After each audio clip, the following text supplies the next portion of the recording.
चलिए बच्चों स्टार्ट करते हैं chapter number 5 that is the business level strategies. बहुत ही सुंदर और सुशील चैप्टर। सुंदर इसलिए क्योंकि बहुत छोटा है और सुशील इसलिए क्योंकि आपको सारी बातें एक बार में समझ में आ जाएंगी। देखिए बिजनेस लेवल स्ट्रैटेजीज होती क्या है। जो भी स्ट्रैटेजीज मिडिल लेवल बनाता है that is considered as business level strategies. तो basically these are the course of action to serve customer groups to provide value to customer. अब बेसिकली इसके बारे में हम बड़ी डिटेल में आगे भी बात करेंगे। उससे पहले हमें सबसे पहली चीज जो समझनी है इस चैप्टर में, porters 5 forces model of competitive analysis. ये क्या है सर?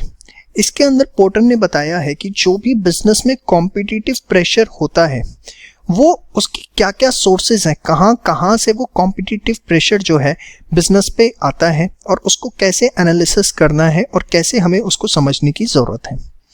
तो 5 फोर्सेस मॉडल के अंदर states competitive pressure associated with market, it may be due to new entrants जो आपकी नई राइवल फर्म्स आएंगी, associated with substitute goods of other industries, जो दूसरे इंडस्ट्री के प्रोडक्ट हैं वो आपके प्रोडक्ट का सब्सटीट्यूट बन सकते हैं। लाइक कैमरा है, पहले कैमरा लोग खरीदा करते थे, लेकिन आजकल मोबाइल के अंदर ही इतनी अच्छी एडवांस टेक्नोलॉजी आ गई है कि कैमरा इनबिल्ट होते हैं।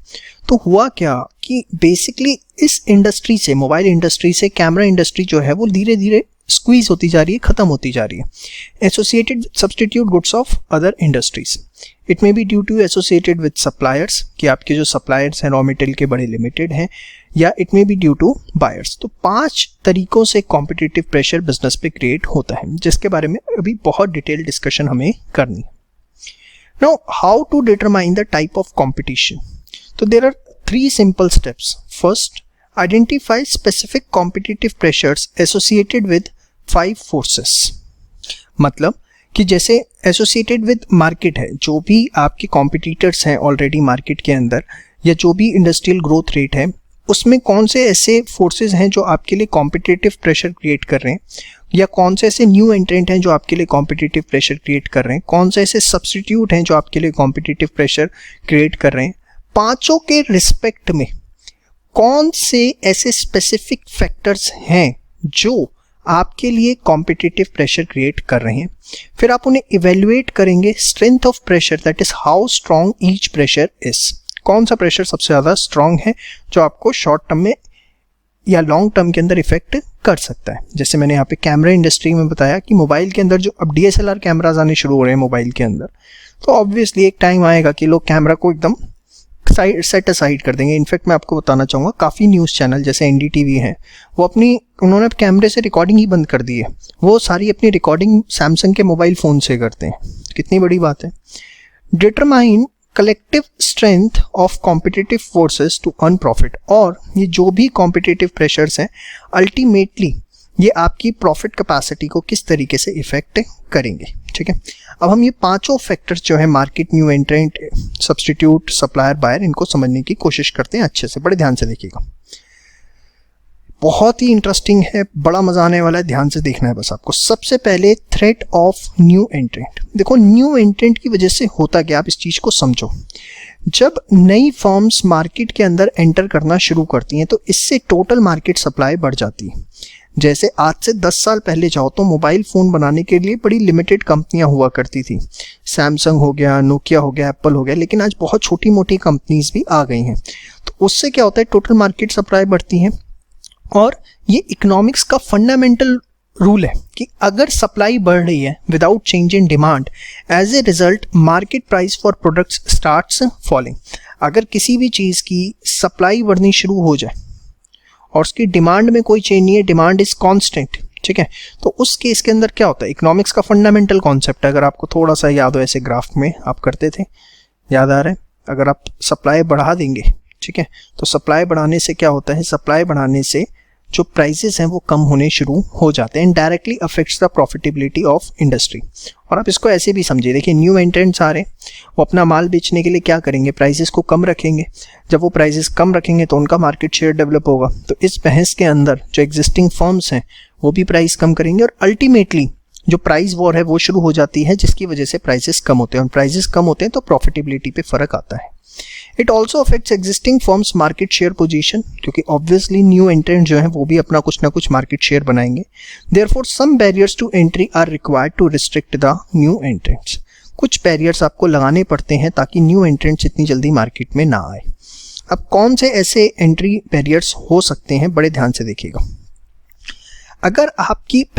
अगर आपकी ऐसी इंडस्ट्री है जिसमें ह्यूज कैपिटल की रिक्वायरमेंट होती है इन प्रोडक्शन फैसिलिटीज या ब्रांड अवेयरनेस, तो इतनी जल्दी कोई न्यू एंट्रेंट नहीं आता। जैसे फार्मास्यूटिकल इंडस्ट्री है, फार्मास्यूटिकल में आपको प्रोडक्शन प्लांट लगाना पड़ेगा, ब्रांड अवेयरनेस क्रिएट करनी पड़ेगी। ऑटोमोबाइल इंडस्ट्री है, तो जहाँ पर रिक्वायरमेंट ऑफ ह्यूज कैपिटल है वहाँ ऐसा नहीं होता कि हर दूसरे दिन कोई न्यू एंट्रेंट आ गया, बड़ा सोच समझ के प्लान्ड वे में ही कोई एंटर करता है। सेकेंड तरीका होता है, अगर आपका हाई वॉल्यूम ऑफ गुड्स है, आप बल्क में प्रोडक्शन करते हैं, जिसकी वजह से आपकी कॉस्ट पर यूनिट जो है वो क्या आएगी, कम आएगी, जिसको आप इकोनॉमीज ऑफ स्केल भी कहते हैं। तो अगर आपकी कॉस्ट पर यूनिट कम आ रही है because of your bulk production, और इस वजह से आप लीडरशिप, प्रोडक्ट लीडरशिप भी अटेन कर पा रहे हैं, as well as cost leadership भी अटेन कर पा रहे हैं, आप सस्ता बेच पा रहे हैं, तो कोई मार्केट में आने की सोचेगा ही नहीं। क्यों? क्योंकि जो आपकी कॉस्टिंग आ रही है वो कोई मैच ही नहीं करवा पाएगा, और जब कॉस्टिंग ही मैच नहीं करवा पाएगा तो आपके प्राइस पे प्रोडक्ट ही बेच नहीं पाएगा। अब इतने मैच्योर है, कॉस्टिंग मैच कराने का मतलब क्या है कि जिस रेट पर हम बना रहे हैं उस रेट पे हमारा कॉम्पिटिटर भी बनाए। Example IBM, Intel. नेक्स्ट आता है प्रोडक्ट डिफरेंशिएशन। बड़े ध्यान से देखिए, हर कंपनी, हर फर्म, ऑर्गेनाइजेशन कुछ ना कुछ प्रोडक्ट डिफरेंशिएशन रखती है जो उसके कस्टमर्स को अट्रैक्ट करता है, उसकी कस्टमर के नज़रों में उसके प्रोडक्ट को यूनिक और स्पेशल बनाता है। That is to make the product special और unique in the eyes of customer. अब बड़े ध्यान से समझिए, अगर आपको प्रोडक्ट डिफरेंशिएशन करना है तो कुछ जेन्युइन चीज़ आपको डेवलप करनी पड़ेगी, और जेन्युइन चीज़ को डेवलप करने की हमेशा कॉस्टिंग हाई होती है, because cost of producing genuine product is very high. For example, firms in personal care and cosmetic industries जो हैं वो कुछ ना कुछ किससे आप के पिंपल खत्म हो जाएंगे और पथेरी चीज़ें होती हैं। तो बेसिकली जेन्युइन प्रोडक्ट बनाने के लिए they are doing so much R&D, and for that आप देख सकते हैं कॉस्मेटिक प्रोडक्ट कितने महंगे। This is very important, that is the switching cost. इस पर सेपरेट क्वेश्चन भी आ सकता है, बड़े ध्यान से देखिए। स्विचिंग कॉस्ट क्या होती है? देखिए, जब आप कोई प्रोडक्ट यूज़ कर रहे हैं और उसकी जगह आप दूसरे प्रोडक्ट पे शिफ्ट होते हैं, उसी का जो सब्स्टिट्यूट है, तो कस्टमर को स्विचिंग कॉस्ट बियर करनी पड़ती है। Switching cost can be the financial cost as well as it can be the psychological cost. कैसे सर? मैं बड़ा सिंपल सा एग्जांपल देता हूँ। हम लोग माइक्रोसॉफ्ट की विंडोज़ यूज़ करते हैं, यस और नो, अपने कंप्यूटर के अंदर। ये रिकॉर्डिंग भी उसी पे चल रही है, माइक्रोसॉफ्ट विंडोज़ पे। तो माइक्रोसॉफ्ट विंडोज़ जो है हम यूज़ करते हैं। अब अगर क्या इसके अलावा और किसी की नहीं आती? बहुत कंपनी है, जैसे अबंतु हो गया, and there are various companies. But हम माइक्रोसॉफ्ट के इतने हैबिचुअल हो चुके हैं कि अगर हम किसी और पे स्विच ओवर करना भी चाहें तो हम स्विच ओवर नहीं कर सकते। रीज़न बीइंग, एक तो हमें, सपोज मैं अपने ऑफिस में ही बात करूं, मैं अबंतु यूज़ करवाता हूं, एक तो मैं को दोबारा अबंतु को पेमेंट करनी पड़ेगी, दोबारा से सारी विंडोज़ परचेज करनी पड़ेगी। सेकंड, अपने स्टाफ को ट्रेनिंग देनी पड़ेगी, क्योंकि now they are habitual of Microsoft. If they will switch over to the Ubuntu और any other operating system, definitely उनको कोई ना कोई प्रॉब्लम आएगा। तो switching over cost, that is the cost of buyer in switching over from existing product to new product. This cost may be financial और psychological, like modify facilities for product use, training to staff etcetera. Higher switching cost makes the entry of rival firm difficult. और इसी वजह से आज तक Microsoft के जो Windows हैं ऑपरेटिंग सिस्टम में, इतना डे बाई डे वो ग्रोथ ले पा रहे हैं। Creating brand identity may have cost hurdle। बड़े ध्यान से समझिएगा। देखो, अगर आपका प्रोडक्ट ऐसा है कि जब तक ब्रांड आइडेंटिटी नहीं बनेगी कोई लेगा ही नहीं, और ब्रांड आइडेंटिटी बनाने में कॉस्टिंग बहुत लगेगी, तो that is also work as a barrier. For example, suppose car manufacturing firm है, जैसे यहाँ पर एग्जांपल दिया हुआ है, 1970 में जापानीज कंपनीज लाइक होंडा हो गया, या जो दूसरी कंपनीज है, निसान हो गया, इनको बहुत पैसा खर्च करना पड़े था अमेरिकन कंज्यूमर्स को अट्रैक्ट करने के लिए, क्योंकि वो अब प्रेफर करते थे डोमेस्टिक कार ब्रांड्स को। तो कई बार आपको ब्रांड आइडेंटिटी बनाने में बहुत बहुत पैसा खर्च करना पड़ता है सो दैट कस्टमर आप पे विश्वास कर सके। जैसे इस समय हम हिंदुस्तान की मार्केट में देखें तो वीवो आपको दिखेगा या ओप्पो दिखेगा, कितना पैसा ये ऐड में लगा रहे हैं ताकि सेल फोन के अंदर ये सैमसंग और एप्पल जैसा अपना नाम बना सकें। नेक्स्ट है अनअवेलेबिलिटी ऑफ डिस्ट्रीब्यूशन चैनल। अब मैं एग्जांपल के तौर पर, ये क्या है, आप प्रोडक्ट बनाओ लेकिन एक डिस्ट्रीब्यूशन चैनल के थ्रू ही उसको बेचोगे, और अगर आपको डिस्ट्रीब्यूशन चैनल ही ना मिले तो आप कैसे बेच पाओगे। Let us take an example, Maggi. क्या मैगी के दूसरे सब्स्टिट्यूट्स नहीं आते? बहुत सब्स्टिट्यूट्स आते हैं, लेकिन जो डिस्ट्रीब्यूशन चैनल है वो सिर्फ मैगी ही बेचना पसंद करता है, दूसरी चीज कोई कस्टमर खरीदता ही नहीं, तो वो बेचारे करे भी क्या। तो बेसिकली कोई आज नूडल का दूसरा ब्रांड आ भी जाए मार्केट में, वो हर दुकान तक पहुंच ही नहीं सकता, क्योंकि दुकानदार रिस्क नहीं लेगा नए ब्रांड को रखने का। उसको रहेगा कि भैया अगर मैंने न्यू ब्रांड रखा और कस्टमर ने पसंद नहीं किया, नहीं लिया, तो मेरा नुकसान हो जाएगा। इस वजह से आप दुकानों में जाइए, जनरली मैगी के अलावा शायद ही कोई दूसरा नूडल का ब्रांड देखने को आपको मिलता हो। इसमें अब PNG हो गया, HUL हो गया, इन्होंने इस चीज़ का बहुत एडवांटेज उठा रखा है। उन्होंने ऐसा strong distribution channel network develop कर रखा है कि इनके जो डिस्ट्रीब्यूटर्स हैं वो दूसरे प्रोडक्ट को रखते ही नहीं हैं इतनी आसानी से। नेक्स्ट है threat of possible aggressive retaliation. ये क्या है, ध्यान से समझो। रिटेलिएशन का मतलब होता है काउंटर अटैक। कई बार होता है कि राइवल फर्म्स जो हैं वो एंटर नहीं करती, क्योंकि उन्हें लगता है कि अगर हमने एंटर किया तो जो एग्जिस्टिंग फर्म्स हैं हो सकता है वो प्राइस अपना बहुत डाउन कर दें, या हो सकता है कि वो अपना एडवर्टीजमेंट बहुत बल्कि कर दें और हमें आते के साथ ही मार्केट से बाहर होना शुरू हो जाए। तो उनको अगर ये थ्रेट बना हुआ है of possible aggressive retaliation, counter attack का, कि उनका काउंटर अटैक हो सकता है और वो शायद मार्केट में 2-4 महीने से ज़्यादा टिक भी ना पाए, तो उस केस के अंदर जो बेसिकली राइवल फर्म्स हैं उनके लिए बैरियर का काम करता है और वो इतनी आसानी से एंटर नहीं करेंगी। For example, due to new entrants existing firms में reduce prices and increase advertisement budgets. देखिए बहुत इंपॉर्टेंट है, बहुत बहुत मतलब बहुत। इसको बड़े ध्यान से आपने एक एक चीज़ को लिखना है और प्रिपेयर करना है, और जितना बताया इतना ही, और एग्जाम्पल्स इसमें इतने हैं कि आपको किसी प्रकार की कोई दिक्कत नहीं आने वाली। चलिए अब आगे बात करते हैं बार्गेनिंग पावर ऑफ बायर्स।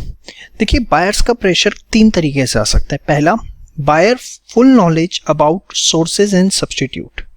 देखिए आज के टाइम पे इंटरनेट की दुनिया है, अब समझिए इस चीज़ को। पहले क्या होता था, कहीं ना कहीं नॉलेज कॉन्स्ट्रेंट होते थे, हर कस्टमर को नहीं पता होता था कि इसका सब्स्टिट्यूट क्या हो सकता है, कहाँ से ये सस्ता मिल सकता है, किस तरीके से। आज इंटरनेट पे सारी इंफॉर्मेशन गूगल के थ्रू, याहू के through, and there are various platforms जिनके थ्रू सारी कंप्लीट इंफॉर्मेशन अवेलेबल है। तो ये भी एक बहुत बड़ा कॉम्पिटिटिव प्रेशर का काम करता है फर्म्स के लिए, कि उनको कॉस्ट लीडरशिप भी मेंटेन करनी है, डिफरेंशिएशन भी मेंटेन करना है, हर तरीके से उनको कॉम्पिटिटिव रहना पड़ता है। इसके बाद buyers capacity to spend on new products. ये क्या है, देखो कोई भी न्यू प्रोडक्ट मार्केट में आया, अच्छी बात है, लेकिन क्या बायर के पास इतनी कैपेसिटी, परचेजिंग पावर है कि वो न्यू प्रोडक्ट को ट्राई कर सके। अब इंडस्ट्रियल प्रोडक्ट्स में तो होता है, इंडस्ट्रियल प्रोडक्ट्स के अंदर जो फर्म्स होती हैं बल्क में रॉ मटेरियल लेती हैं, तो they can try the substitutes and they need to try it, सीधी सी बात है। जहाँ पे उनको इफेक्टिव लगता है वो उसके लिए जाते हैं। लेकिन जो एक फाइनल कंज्यूमर होता है वो हर 4 महीने बाद एक नया प्रोडक्ट आ रहा है और उसको ट्राई कर सके, ये पॉसिबल नहीं है। Let us take a very simple example, Apple के फ़ोन से हर साल एक नया एप्पल, कभी 10 आ जाता है, 11 आएगा, 12 आएगा, 13, सब कुछ आते रहेंगे। क्या हर साल हर कस्टमर के लिए पॉसिबल है कि वो अपने फ़ोन को स्विच ओवर कर सके? ऑब्वियसली पॉसिबल नहीं है। Less switching cost for buyers to switch over to substitute goods. अगर स्विचिंग कॉस्ट कम है to switch over on substitute goods, तो this work as a perfect competitive pressure for the firm, क्योंकि उस case में customer आपके substitute पर shift हो सकता है। इसका परफेक्ट एग्जांपल दें तो पहले घर में केबल टीवी लगते थे और अब लोग धीरे धीरे DTH पे शिफ्ट हो जा रहे हैं। वाई सो? पहले DTH महंगे हुआ करते थे, केबल टीवी सस्ते थे, लेकिन अब उसके दोनों के प्राइजेस ऑलमोस्ट एट पार आते जा रहे हैं। तो कहीं ना कहीं DTH की तरफ लोगों का अट्रैक्शन जो है बढ़ गया। नेक्स्ट है बार्गेनिंग पावर ऑफ सप्लायर्स। अब सप्लायर के प्रेशर कैसे आते हैं, बड़े ध्यान से समझिएगा। Supplying crucial product and no substitute is available. आपको जो रॉ मटेरियल चाहिए वो बड़ा क्रूशियल नेचर का है, उसका कोई सब्स्टिट्यूट अवेलेबल नहीं है। उस केस के अंदर आपके पास ऑप्शन नहीं है, आपको अपने सप्लायर्स पे रेस्ट्रिक्ट रहना पड़ेगा। जैसे एग्जांपल के तौर पे इंटेल, आप कोई भी कंप्यूटर खरीद लीजिए, उसके अंदर प्रोसेसर किसका लगा हुआ है? इंटेल का लगा हुआ है। क्रूशियल प्रोडक्ट है, उसके सब्स्टिट्यूट है, लेकिन आप समझ रहे हैं उन्होंने इस तरीके से उसको बना दिया कि हमें इंटेल चाहिए, that's it. Due to created higher switching cost, अगर आप स्विच ओवर करते भी हैं तो स्विचिंग कॉस्ट बहुत आएगी। कंप्यूटर में सबसे ज़्यादा प्रोसेसर महंगा होता है, आप कर लो स्विच ओवर, लगा लो दूसरी कंपनी का, बट स्विचिंग कॉस्ट बहुत हाई है। सेम वे विंडोज़ के साथ है, आप माइक्रोसॉफ्ट के साथ की जगह किसी और पे शिफ्ट हो जाओ, स्विचिंग कॉस्ट बहुत हाई है। मोर कॉन्सेंट्रेटेड देन बायर्स, मतलब there are only few suppliers as compare to buyers, then again it work as a pressure, competitive pressure from the supplier. अब ये कंप्यूटर्स हैं, डेल के आते हैं, HP के आते हैं, वेरियस कंपनीज हैं, सब कुछ छोड़ो, चलो मोबाइल फ़ोन्स हैं। अब मोबाइल फ़ोन्स में एंड्रॉयड फ़ोन्स हैं, चाहे किसी भी कंपनी के आ रहे हैं। एंड्रॉयड किसका है? गूगल का है। गूगल एक तरह से सप्लायर है हर कंपनी के लिए, चाहे वो माइक्रोमैक्स हो, सैमसंग हो, कोई भी कंपनी हो, except in case of Apple phones. तो more concentrated than buyer, few supplier है, फ्यू गए हैं तो मोनोपोली है एक तरह से, ये सुनो। तो सप्लायर प्रेशर भी बहुत मैटर करता है, और खासकर ये टेक्नोलॉजी के अंदर ये जो इंटेल, माइक्रोसॉफ्ट, गूगल, ये इतने आगे बढ़ गए आज। क्यों बढ़ गए? क्यों? क्योंकि इन्होंने ऐसी चीज़ें डेवलप करके रख दी हैं कि ऑप्शन ही नहीं है जो अल्टीमेटली इनसे प्रोडक्ट ले रहा है, जो इनके इनपुट्स को यूज़ कर रहा है। गूगल मैप, ओला हो गया या उबर हो गए, they are using the Google Maps because they don't have any other substitute and they don't have any other option. They have to provide the proper services to the customer. So this work as a bargaining power of suppliers. Thereafter, the nature of rivalry in the industry. बड़े ध्यान से देखिएगा। देखिए, जितना cut throat competition होगा उतनी profitability low होगी, and there are various reasons for that. एक एक करके सब देखते हैं, बड़े ध्यान से देखिए। अब सबसे पहले, अगर आप कोई ऐसा प्रोडक्ट बना रहे हैं जिसमें कोई इंडस्ट्री लीडर है, इंडस्ट्री लीडर है मतलब कोई एक सब्सटेंशियल मार्केट शेयर अपने पास रखता है। जैसे इंश्योरेंस सेक्टर में अगर आप आए तो LIC है, मैगी है। अब LIC का इंश्योरेंस सेक्टर में 73% मार्केट शेयर है। नूडल्स में मुझे लगता है 90% मैगी ही बिकती होगी, मुझे लगता है, कोई इसका डेटा नहीं है मेरे पास। तो होता क्या है, due to huge financial resources, stronger industry leader can survive longer in price war. अगर प्राइस वॉर हो भी जाती है तो जो जिसपे अच्छे खासे फाइनेंशियल रिसोर्सेज हैं वो ऑब्वियसली लंबा सर्वाइव कर पाएगा, उस पर अच्छे रिजर्व्स हैं as compare to small firms. Therefore, smaller firms avoid initiating price war. वो कभी भी प्राइस वॉर इनिशिएट नहीं करेंगे, उन्हें पता है उसमें वो सर्वाइव नहीं कर पाएंगे। Thereafter, next is number of competitors. Higher number of rivals lead to lesser price discipline. कहीं ना कहीं किसी ना किसी के पेशेंस लूज होते हैं, वो प्राइस सस्ते करता है और अल्टीमेटली वो प्रॉफिटेबिलिटी को इफेक्ट करते हैं। Next is fix cost. अब कई बार क्या होता है, कुछ ऐसी इंडस्ट्रीज होती हैं जिसमें फिक्स कॉस्ट बहुत हाई होती है, लाइक एयरलाइंस हो गया, टेलीकम्युनिकेशन सेक्टर हो गया।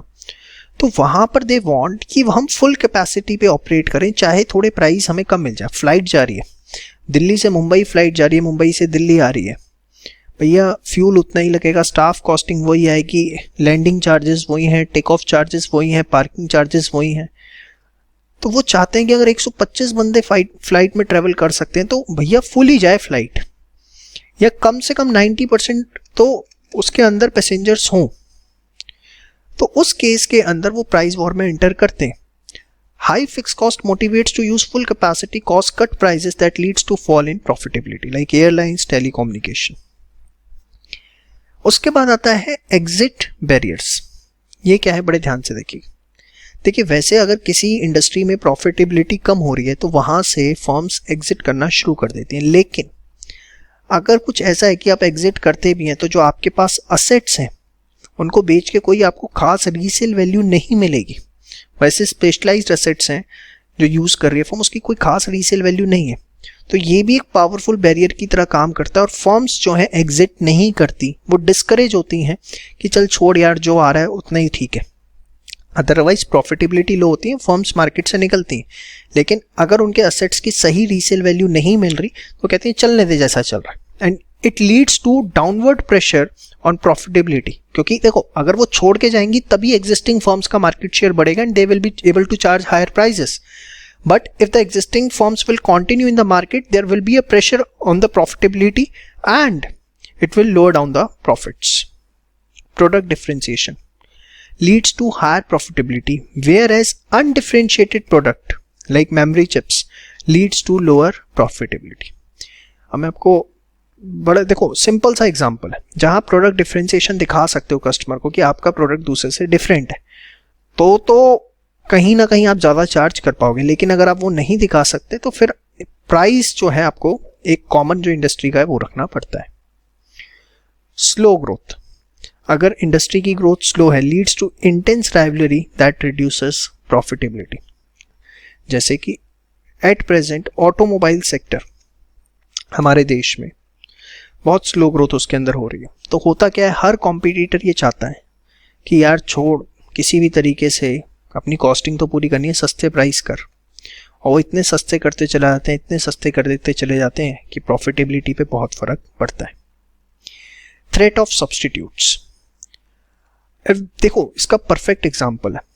पहले ना आपने देखा होगा फिल्म्स आती थी, बेसिकली कैमरा होते थे, कैमरा के अंदर फिल्म आती थी। फ्यूजी फिल्म एक करके कंपनी हुआ करती थी, तो 70-80 रुपए की एक फिल्म आती थी, उससे फ़ोटो खिंचती थी, फिर वो फ़ोटो आप बनने के लिए देते थे, उस तरीके से पूरा होता था। फिर क्या हुआ, धीरे धीरे डिजिटल कैमरा आने शुरू हो गए, फिर धीरे धीरे क्या हुआ, आप स्मार्टफोन्स के अंदर ही आप फ़ोटो खींचने लग गए। तो देखो सब्सटीट्यूट से कितना फ़र्क पड़ा है। Ability of substitute for industries product influence profitability. For example, introduction of digital filmless cameras replaced film cameras. भाई पहले फिल्म लगती थी उनमें, अब मेमोरी कार्ड लगते हैं, तो वो फिल्मों की तो इंडस्ट्री खत्म हो गई पूरी की पूरी। फ्यूजी फिल्म सर्च करना आप नेट पे अगर आपको नहीं पता। Again introduction of smartphones replaced cameras to a large extent. Yes और नो? तो ये था एक बहुत ही important chapter, that is Porter's 5 forces model. बड़े अच्छे से इसके नोट्स बनाइएगा, ठीक है। जितना कराए इट्स मोर देन सफिशिएंट। इसके बेसिस पे you are will be able to answer case study based question or MCQ based question, as well as you will be able to answer the descriptive question in a perfect manner. इससे कम नहीं करना, इससे ज़्यादा कुछ करने की ज़रूरत नहीं। इसको बहुत अच्छे से प्रिपेयर करिए और इसी के साथ आपका ये चैप्टर भी 70% ओवर होता है। चलिए बात करते हैं बिजनेस लेवल स्ट्रैटेजीज की। देखिए बिजनेस लेवल स्ट्रैटेजीज क्या होती हैं।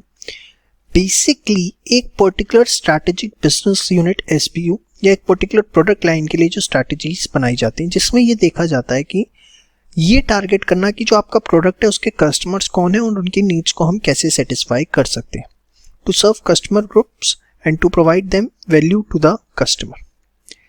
अब बेसिकली जो बिजनेस लेवल स्ट्रैटेजीज होती है ये 3 इश्यूज से कंसर्न करती है, 3 इश्यूज से जो है ये रिलेटेड होती है।